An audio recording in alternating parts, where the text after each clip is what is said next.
ராஜஸ்தான் மாநிலம் தௌசா அருகே ஆழ்துளை கிணற்றில் விழுந்த 2.5 வயது சிறுமி உயிருடன் மீட்கப்பட்டுள்ளார். சிறுமி மீட்கப்பட்ட காட்சிகளை முதலில் பார்க்கலாம்.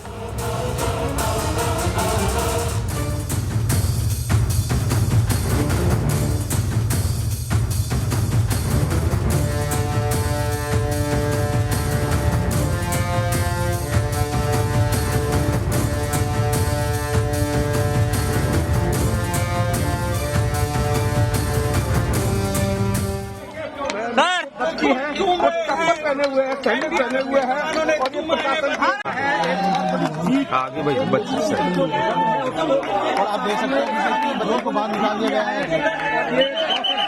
और ये बच्चे को बाहर लिया गया है। कितनी मासूम बालक है यार बच्ची और ये एक बहुत बड़ी उपलब्धि कलेक्टर बच्ची को गोद में लिया है और खुद जो कलेक्टर देवेंद्र वो बच्ची को अपनी गोद में लेकर ऊपर आ रहे हैं। கூடுதல் தகவல்களை செய்தியாளர் ராஜா வழங்க கேட்கலாம். ராஜா, இந்த சம்பவம் தொடர்பான தகவல்கள், மேலும் தற்பொழுது சிறுமியின் உடல்நிலை சீராக உள்ளதா, என்ன நிலவரம்? வணக்கம். ராஜஸ்தான் மாநிலம் தௌசா மாவட்டத்தின் பாண்டிகு பகுதியில், அதாவது ஒரு கிராமத்தில் நேற்று மாலை 2 வயது சிறுமி அந்த பகுதியில் விளையாடி கொண்டிருக்கும் பொழுது திடீரென்று 35 அடி திறந்துள்ள ஆழ்துளை கிணற்றில் விழுந்திருக்கிறார்.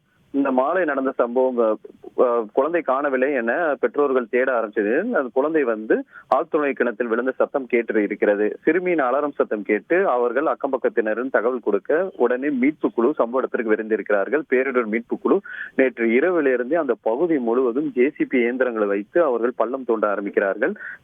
மேலும் அந்த குழந்தைக்கு ஆக்சிஜன் கொடுக்கப்பட்டிருக்கிறது, பைப் மூலமா ஆக்சிஜன் சப்ளை கொடுக்கப்பட்டிருக்கிறது. குழந்தையின் உடல்நிலை குறித்து அவர்கள் அந்த கேமராக்கள் பொருத்தப்பட்டு அது குழந்தை உடல்நிலை குறித்து தொடர்ந்து கண்காணித்து வந்திருக்கிறார்கள். இந்த நிலையில் இன்று காலை சுமார் 18 மணி நேரம் போராட்டத்திற்கு பிறகு அந்த ஆழ்துளை கிணத்திலிருந்து அந்த குழந்தை பத்திரமாக மீட்கப்பட்டிருக்கிறது. உடனே அங்கு நிறுத்தப்பட்டிருந்த ஆம்புலன்ஸ் உடன் அந்த குழந்தை மருத்துவமனைக்கு சேர்க்கப்பட்டு தற்போது சிகிச்சை பெற்று வருகிறது. நேற்று இந்த குழந்தை விழுந்த சம்பவம் கேட்ட உடனே அந்த மாவட்ட ஆட்சியர் சம்பவ இடத்திற்கு விரைந்திருக்கிறார். காவல் கண்காணிப்பாளர்கள் மற்றும் பிற துறை சார்ந்த அதிகாரிகளும் உள்ளூர் நிர்வாகத்துடன் அந்த மீட்பு பணிகளை கண்காணிப்பதற்கு ஆய்வு செய்வதற்கு சம்பவத்திற்கு விரைந்திருக்கிறார்கள். இப்படி அந்த பகுதியில் திறந்தவெளி ஆழ்துளை கிணத்துகள் எங்கெல்லாம் இருக்கிறது என்று கண்டறித்து அது மூடும் நடவடிக்கைக்கு ஆட்சியர் உத்தரவிட்டிருக்கிறார். உங்களுடைய விரிவான தகவல்களுக்கு நன்றி ராஜா.